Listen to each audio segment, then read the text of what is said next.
मैं इस समय हूँ करनाल में और हमारे साथ हैं हरियाणा के पूर्व मुख्यमंत्री और करनाल लोकसभा सीट के उम्मीदवार श्रीमान मनोहर लाल खट्टर जी। नमस्कार। नमस्कार। आपका सन्मार्ग में स्वागत है। धन्यवाद। मेरा सबसे पहला प्रश्न आपसे ये है कि आप एक संगठन से आते हैं, आप प्रचारक थे।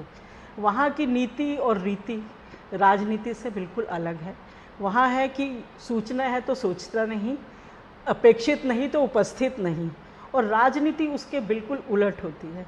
तो आपने, जब आप एक ऐसे अनुशासित संगठन से राजनीति में आए, आपने कैसे सामंजस्य बिठाया और 9.5 साल आपने कैसे इस राजनीति में अपने को ढाला? देखिए, जो बातें आप कह रहे हैं, मैं ये कह सकता हूँ कि ये चीज़ें सब भाजपा के शासन में नहीं हैं। ये सब चीज़ें कांग्रेस के शासन में तो सब चलती रही हैं। कांग्रेस के शासन के अंदर कभी भी अनुशासन नाम की चीज़ दिखी नहीं, कभी भी त्याग और समर्पण का भाव दिखा नहीं, और कभी भी जो चीज़ें हमको सिखाई जाती हैं संघ के अंदर प्रचारक के नाते से, कमण्यवादी का रस्ते माँ फलेशु कदाचना, ये सब हम वहाँ सीखते हैं। तो उसको भारतीय जनता पार्टी का कोई भी कार्यकर्ता जब राजनीतिक क्षेत्र में जाता है उसको लागू करने की कोशिश करता है। ये अलग बात है कि प्रारंभ में शायद 100% नहीं लागू होता, पहले शायद 20% शुरू करेंगे, फिर 40 बनेगा, फिर 60 बनेगा, फिर 80 बनेगा, तो ये सारी चीज़ें आएंगी। अगर मैं इसका एक उदाहरण देता हूँ तो जिस प्रकार से यहाँ 11, 12, 13 मार्च को सत्ता परिवर्तन हुआ है, क्या ये कांग्रेस में हो सकता था? और ये जो हुआ, ये क्या संघ की विचारधारा नहीं थी क्या? तो इसी प्रकार से ये चीज़ें एक एक करके लागू होती हैं। समय का अनुशासन के नाते मैं ये कह सकता हूँ कि हरियाणा में अब कोई भी आगे लीडर होगा, अब हर किसी को ये पता लगा कि लीडर को समय पर आकर के अगर कोई अभ्यास बनवाया है तो मनोहर लाल ने बनाया। हम जो समय देते हैं उस समय पर 2 मिनट 5 मिनट आगे पीछे हो जाए तो हो जाए, कितना ही दूर जाना हो, कोशिश रहती है 5 मिनट वहाँ पहले पहुँचा जाए। तो ये और क्या है, ये तो चीज़ें हैं। आपने अभी सत्ता परिवर्तन की बात कही कि ऐसा कांग्रेस के राज्य में संभव नहीं है।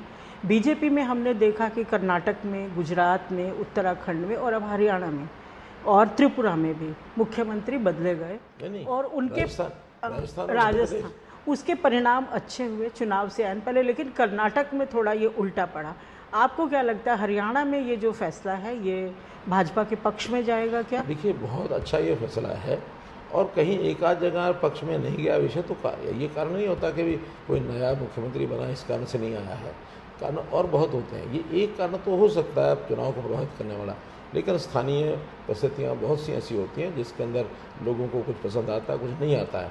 अधिकांश स्थानों के ऊपर हमारा जो त्याग और समर्पण का भाव है, ये जनता को एक प्रकार से आकर्षित करता है कि यहाँ ऐसा नहीं है कुर्सी की लड़ाई है। यहाँ पर तो अगर एक बार जैसा आपने कहा सूचना हो गई तो सोचना नहीं है, ये बात यहाँ आज भी चलती है। अभी चुनाव में हरियाणा में जो हमने देखा समझा, 2-3 मुद्दे बहुत प्रमुख हैं। एक है किसान आंदोलन, दूसरा है जाट राजनीति और जाट वर्चस्व की लड़ाई, और तीसरा है जो पहलवान लड़कियों को लेकर कुछ हुआ मामला। तो इन तीनों में क्या आपको लगता है चुनाव के ऊपर इसका असर होगा कहीं पर? देखिए, जहाँ तक आपने कहा किसान आंदोलन, मैं ये जो विरोध करने वाले कुछ लोग हैं इनको मैं किसान नहीं मानता हूँ। ये किसान के नाम का एक चोला पहनते हैं, कहीं सिख बन के, कहीं किसान बन के। न ये सिख हैं न ये किसान हैं।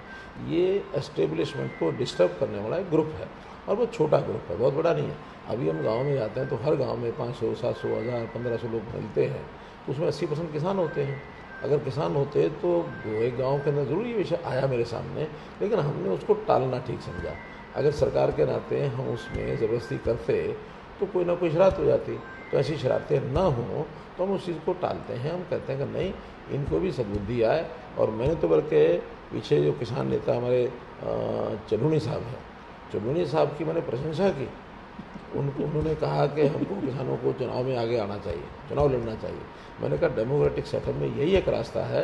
विचारधारा अलग अलग हो सकती है, आपके हमारे रास्ते अलग अलग हो सकते हैं, लेकिन जनता के पास जाइए, जनता को अपनी बात समझाइए।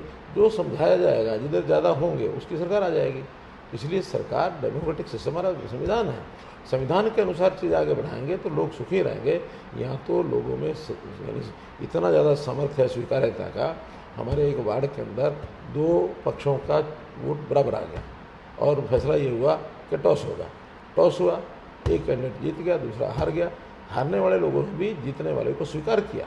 तो ठीक है, अभी किस्मत का तो नहीं है, और इसको जीता है तो हम इसी को अपना पार्षद मानेंगे। ये करनाल के वार्ड नंबर 1 की बात है।